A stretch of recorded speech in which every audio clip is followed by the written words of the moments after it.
Locker হলে আপনারা ভালো পাবেন।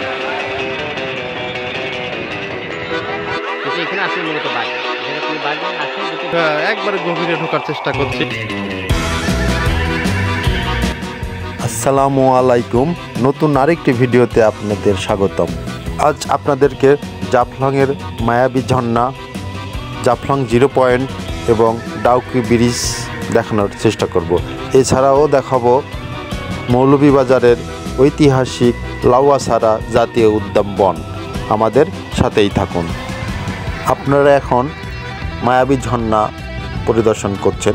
মায়াবী ঝর্ণাতে আসতে হলে আপনাদেরকে উপরে আপনারা বাস থেকে বা মাইক্রো থেকে বা যে যানবাহনগুলো নিয়ে আসবেন, উপরে থেকে আপনাদেরকে হেঁটে 5 থেকে 10 মিনিট হাঁটলেই এই মায়াবী ঝর্ণা আপনারা পাবেন। তারপরে রাস্তা, তারপরে এখানে আপনারা লকার ভাড়া পাবেন, অপরূপ সুন্দর। এই লকারগুলো আপনারা ভাড়া পাবেন। ভাই এই লকার ভাড়া কত? ভাড়া ওই 50-60 জন পর্যন্ত হবে। 50-60 টাকা। কতক্ষণ রাখতে পারবে?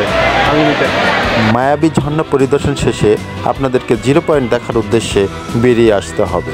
আপনারা মায়াবী ঝর্ণাটা হচ্ছে নদীর ওই পারে, নদীটা পার হবেন। পার হওয়ার পরে এই 0 পয়েন্ট মেন যে 0 পয়েন্ট, সেই 0 পয়েন্ট আপনারা দেখতে পাবেন। আপনারা একটু সামনের দিকে আগালেই ডাউকি ব্রিজের যে মেন পয়েন্ট, সেই মেন পয়েন্টের কাছে আসতে পারবেন। আর চারিদিকে শুধু পাথর আর পাথর, অদ্ভুত সুন্দর এক নীলাভূমি হচ্ছে 0 পয়েন্ট। মনে হয় এখানে পাথরের চাষ হচ্ছে, যা ভাষায় প্রকাশ করা যাবে না। আমরা এখন লাউয়াছাড়া জাতীয় উদ্যান পরিদর্শন করব। পরিদর্শনের আগে আপনাদের একটি তথ্য জানিয়ে রাখি। এই বন পরিদর্শনের জন্য পার পার্সন হিসাবে 100 টাকা এবং 15 টাকা ভ্যাট, টোটাল 115 টাকা লাগবে একজন এই বনে প্রবেশ করতে হলে। যদিও টাকাটা আমাদের কাছে একটু বেশি মনে হয়েছে, কিন্তু বনের ভিতরে প্রবেশ করার পরে আমরা মোটামুটি খুশি হয়েছি। না, ঠিক আছে, টাকাটা বেশি না। তবে আরেকটি তথ্য আপনাদেরকে জানিয়ে রাখি, বনে প্রবেশ করার আগেই এই ধরনের দোকান আপনারা দেখতে পাবেন, যেখানে 7 রঙের চা পাওয়া যায়। আপনারা অবশ্যই সেই চা পান করবেন, না হলে অনেক বড় কিছু মিস করে আসবেন, পরে আর হয়তো পাবেন না। তা আমি বলবো অবশ্যই এই সব দোকান থেকে আপনারা সেই 7 রঙের চা খেয়ে আসবেন, খেয়ে টেস্ট করে আসবেন। বনের ভিতরে প্রবেশ করার পরেই আপনারা এই রাস্তাটি দেখতে পাবেন। এই রাস্তা দিয়ে সামনের দিকে অগ্রসর হলেই মেন যে বন, সে বনে প্রবেশ করতে পারবেন। এই বনটা কিন্তু অনেক বড়। এই লাউছাড়া এই বন সম্পর্কে আপনি একটু আমাদেরকে জানান। এই বন হলো মূলত 1250 হেক্টরের বন। এখানে অনেক পর্যটকরা আসলে খোঁজ করে, মানে ওরা খোঁজাখুঁজি করে যে সাপ কোথায়, বাঘ কোথায়, এইটা। কিন্তু এখানে আসলে মূলত বাঘ নেই, এখানে কোনো বাঘ নেই। আছে যেটি বেছো বাঘ, বিড়াল জাতীয়।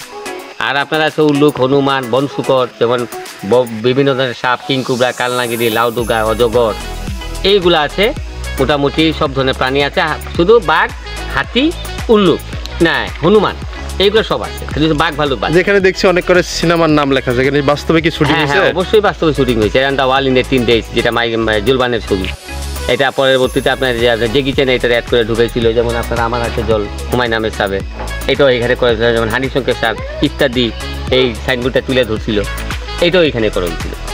ধন্যবাদ। ঠিক আছে, আপনাদেরকে যে গ্রামের কথা বললাম, এটাই হচ্ছে সেই গ্রামে প্রবেশ করার পথ। আমাদের সময় কম থাকার কারণে আমরা গ্রামের ভিতরে প্রবেশ করি নাই, কারণ আমরা শ্রীমঙ্গলে যাব। এই পর্বটি আর বড় করলাম না। আমাদের সহযোগিতা করবেন, লাইক দিবেন, শেয়ার দিবেন, তাহলে আমরা পরবর্তী ভিডিওগুলো আপনাদের জন্য আরও ভালোভাবে তৈরি করতে পারবো।